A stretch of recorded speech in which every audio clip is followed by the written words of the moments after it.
Hello everybody, welcome to day 29.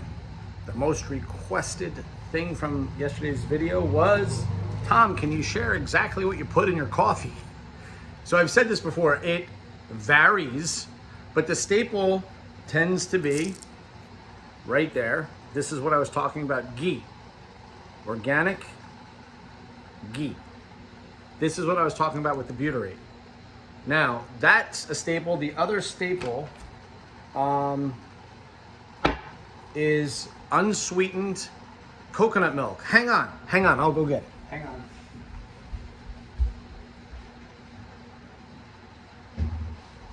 All right, here it is. Now, I use different brands. This is just the Wegmans brand, but you see there, it's an organic coconut milk in a can.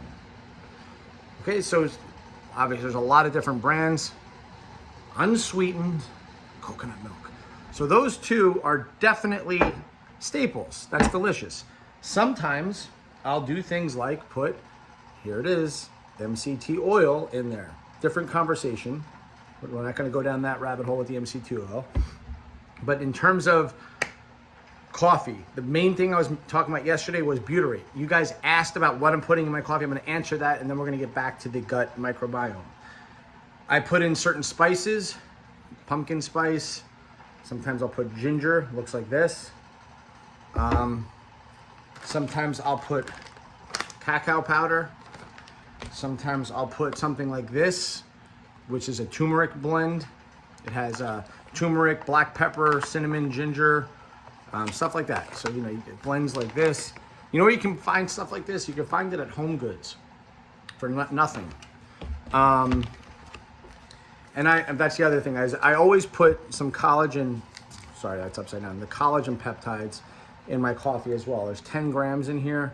I've shared this before. Somebody asked, how can I get more protein at breakfast? And the answer is just put some collagen peptides on whatever the hell you're eating.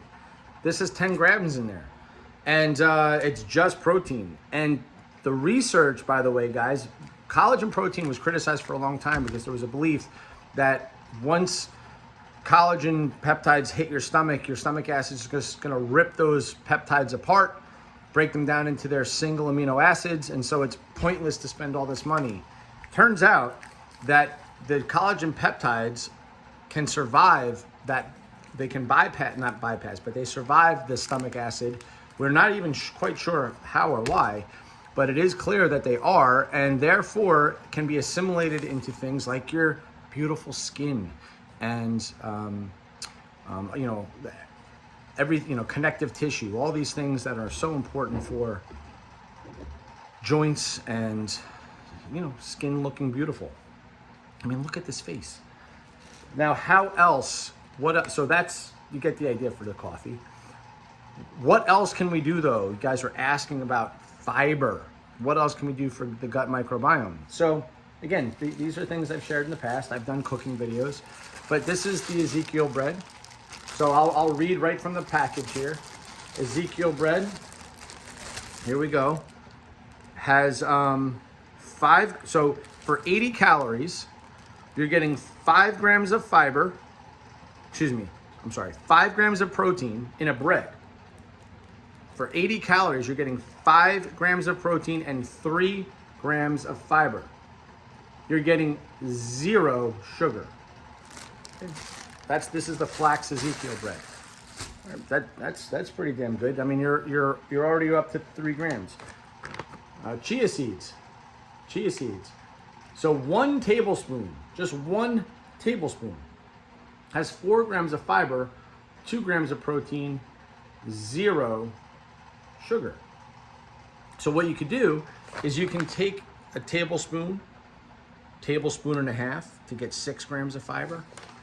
And you can put, about 6 ounces. I really like this oat milk. This oat milk right here, unsweetened, 50 calories per cup, 3 grams of fiber, and you get a little bit of protein with it.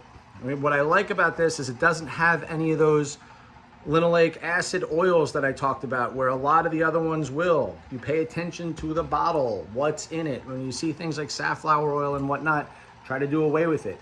So what happens if you put some of this, you know, whatever, half a cup with a tablespoon or a tablespoon and a half, it becomes like a pudding. And you can put even more fiber in there by adding things like raspberries, blackberries, blueberries. Now all of a sudden we're talking about like 10 grams of fiber in there when you account for the 3 grams that you're getting from this beverage, along with the 4 grams that you're getting from just 1 tablespoon of chia and the couple of grams that you're getting. My thing is if you make something like that, might as well put your collagen peptides in there, baby. Put like half a packet in there, add another 5 grams of collagen. What else can you do? You guys, you know, you've seen me talk, oh, you know what? I love pasta. Well, dude, try this red lentil pasta. This red lentil pasta. 15 grams of protein. You ready? 6 grams of fiber. 6 grams of fiber. Okay, so this one package has 6 servings in it. Now, most of you will eat, you know, half of this bag, you know, which means that, you know, just to understand, that means that you would be getting, you know, 18 grams of fiber.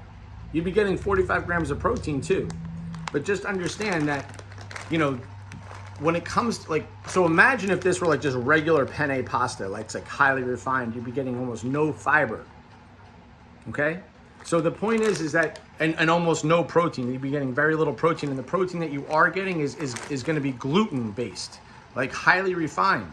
So organic red lentil pasta. All right, you want some pasta, go get it. You guys have seen me do videos with cookies.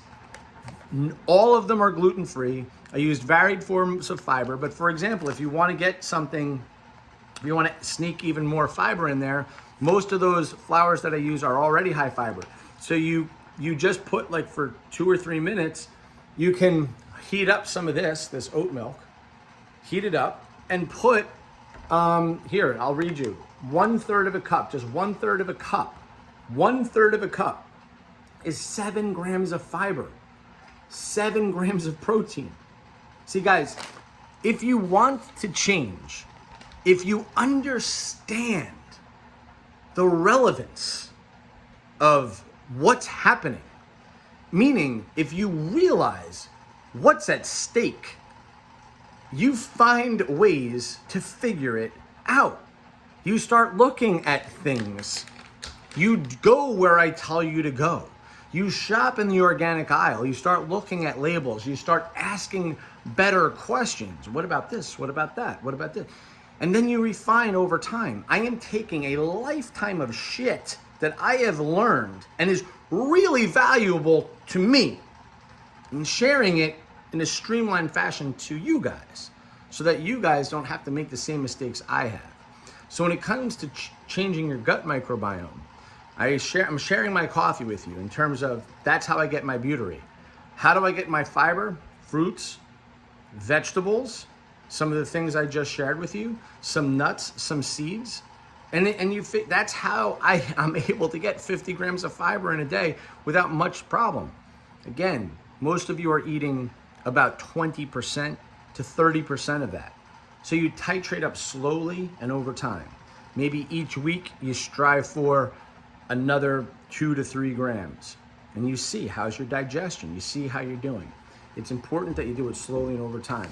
If you have a history of gut issues, you want to make sure that you're extremely vigilant.